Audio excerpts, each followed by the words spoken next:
welcome to another video. I hope you're doing well and I hope January is being kind to you so far. As I mentioned in my video last week, I really want to take January quite slowly in terms of my sewing and creating. And so I thought this week I would actually write in my diary and carve out 2 days, or at least 2 afternoons, to actually just do some slow, quiet crafting. And I thought I would take you along with me just in case you are still recovering from the busyness of Christmas and you're really feeling as though you want to go into this new year a little bit slower maybe than we would be encouraged to by social media and New Year's goals and resolutions and all that sort of thing that's out there that can make you feel as though you need to start January at a very fast pace. So over the next couple of days I really want to spend some time just sewing some crafty projects. I would really like to get to my quilt, and I also have another project that I want to sew up today. Over Christmas time I made this Boxy makeup pouch for my daughter. She loves Highland cows, and I managed to find this Highland cow fabric in Hobbycraft. So I made her a makeup bag, and I really love how this turned out. So I keep meaning to make myself another one. So it's a really lovely, really fun project. It's quilted, and then it's also trimmed with some contrast bias binding. It has a couple of straps on either side, and then the inside is lined with a contrasting fabric as well. So it's a really lovely, really pretty project that you can just enjoy and spend time just admiring the pretty fabrics that you're working with. And those are the kind of projects that I feel like I need to be sewing sometimes when my mind does feel a little bit busy. Just after Christmas time we went to our local shopping centre where they have a John Lewis, and I managed to pick up 3 sets of fat quarters from Liberty, and I was so pleased with these because I actually got these for half price. So I stocked up on 3 lots of these, and I know that I will use them at some point for something in the future. So this morning I'm going to set to making myself a nice little makeup bag with a combination of some of these Liberty fabrics, and I'm really looking forward to getting into that. So over the next couple of days, or however much time I do get to focus on my project, I'll just share some of the sewing process with you. I'm not going to talk quite as much in this video as I maybe normally would, because I really want this to be a kind of quiet, calm, crafty sort of inspirational video which will hopefully ease you into the new year. So yeah, I really hope that you will enjoy spending some sewing time with me over the next couple of days.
actually really pleased with how that turned out yesterday. It was a lovely, probably about half a day sewing on and off, and yeah, it was just so enjoyable. I loved working with these fabrics. They're just so pretty, and I love how they work really nicely together as well. So this one is very square or very rectangular. It's very boxy, isn't it? So it stands really nicely on its own, and I like the contrast of the mustard as well. So for this one, I actually left off the end handles because I wasn't sure if I liked them on the Highland cow bag that I made for my daughter. But then when I'd finished this, I kind of wished I'd included them because it's a really nice way to kind of bring in the contrast of the fabrics.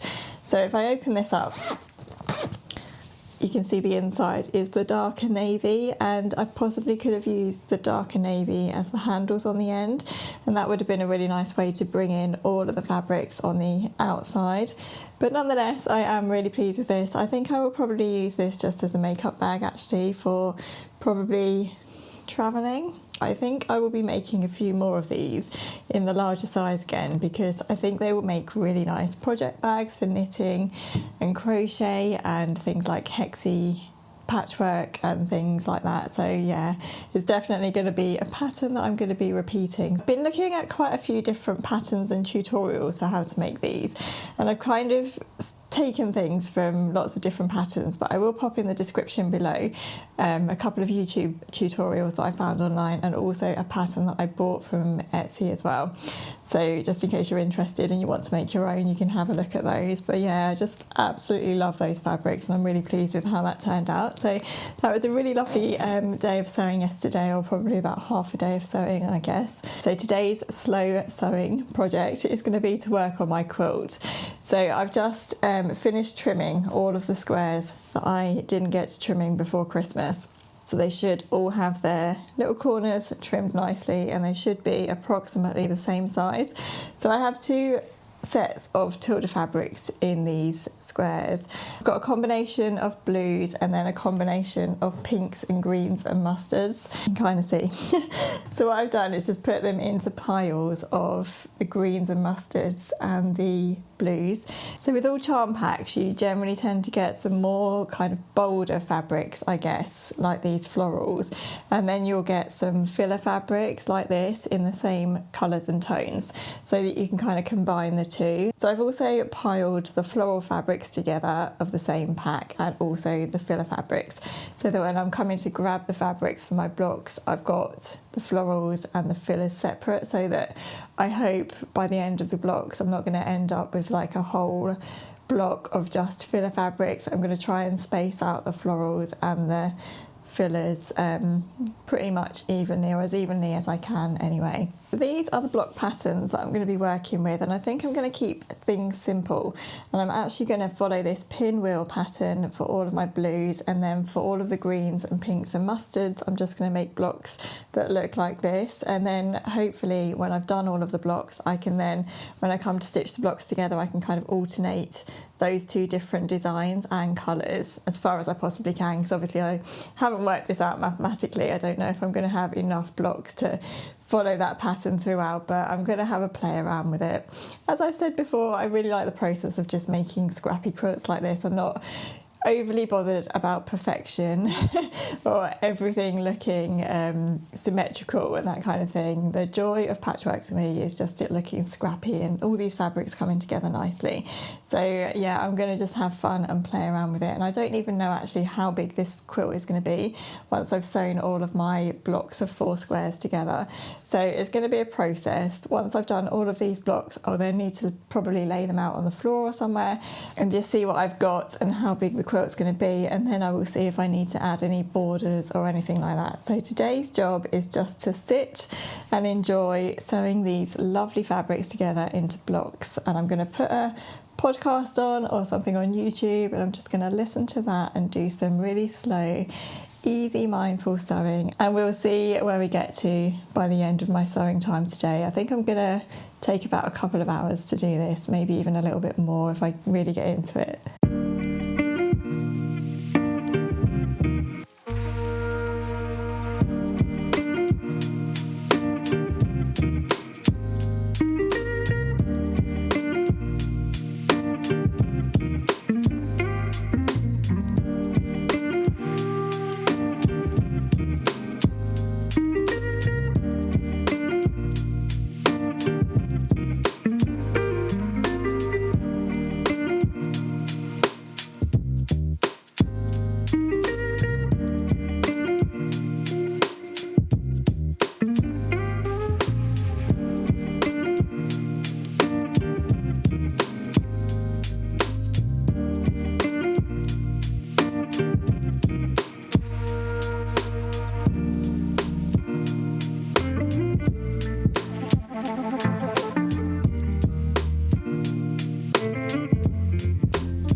haven't quite got to the end of my pile of blocks, but I wanted to show you where I have got to.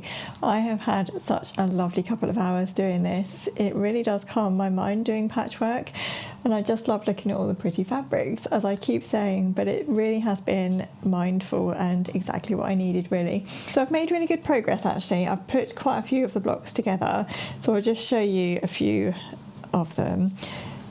So I think these are my favourite actually. I like this design, and I also love the combination of the colours. I love the mustard and pink and green. I think they just work so nicely together, and those colours make me think of vintagey colours. I actually started with the blue ones first, and then I moved on to these. So I haven't got as many of these to show you just yet, but I kind of was saving my favourite till last in a way. And I still have a fair few of this colour to get through actually. So these are some of the blues in the pinwheel design. I just love them. I love them so much. I'm so excited to see how this is all going to come together when they are all done, and when I can think about the edging. I was thinking as I was sewing this that it might actually be nice to just put an edging on anyway, so I think what I would probably do is edge it in some white and then maybe pick out some of the tilde fabrics and just put them in somehow as well. So maybe with another bit of edging of the tilde fabrics, or just some squares at the top or something. We'll see. We will see how it comes together. It's part of the fun, I think, isn't it? Just seeing how it all comes together. So I think today I'm going to leave the video here. It's always my temptation to want to add more, and I feel with this video I've kind of got that feeling in me that I want to add more to it, because I feel like I haven't quite done enough to make it an interesting video. But it's really funny because when I was on my dog walk after lunch today, I was thinking, reflecting, and it really came to me, it really hit me how much of my day and my life I spend feeling as though I haven't done enough. So I will often feel as though I haven't done enough yoga, I haven't done enough walking. When I walk my dog, I often feel like we should have done a longer walk, or the walk was too quick and I haven't walked him far enough. I feel like, as I say, I haven't done a long enough YouTube video, I haven't read enough, I haven't done enough work, I haven't done enough on Instagram, I haven't done enough at YouTube. And that kind of mentality is just exhausting, isn't it? So I was just thinking on my walk that I just need to maybe relax a little bit and realise that actually sometimes just doing the thing is enough. So I often feel like with my YouTube videos, if I haven't got a finished product to show you in the end of the video, then it must be a really boring video. And I'm sure to a certain extent it is much more interesting if I have a finished product to show you at the end, because it's much more satisfying, isn't it? But actually sometimes it's maybe just enough to just spend some time with you, just sewing and sharing the things that I love and part of the process. And it doesn't matter if there's not a finished product at the end of this video. I mean, if I'd sewn a whole quilt with you, that would have been a very long video. But I hope you get what I'm trying to say. I hope that it's just enough to sort of spend some really quiet, relaxing sewing time with you. And if you're feeling the same, a little bit overwhelmed with life, overwhelmed with the noise of life and how busy everything is, then maybe today's video has just given you the sign to go and do some of your mindful crafts as well. Because I think actually that sort of revelation about the enough thing probably wouldn't have come to me if I had been doing a sewing project that had taken up all of my mental space. Like if I had been sewing a garment or something that was really giving me a lot to think about, I probably would have been thinking about that on my walk rather than just thinking about what was around me and allowing my mind to relax and be calm. And sometimes in those moments, that's when you really sort of get your creativity back, isn't it? And you hear what you need to hear.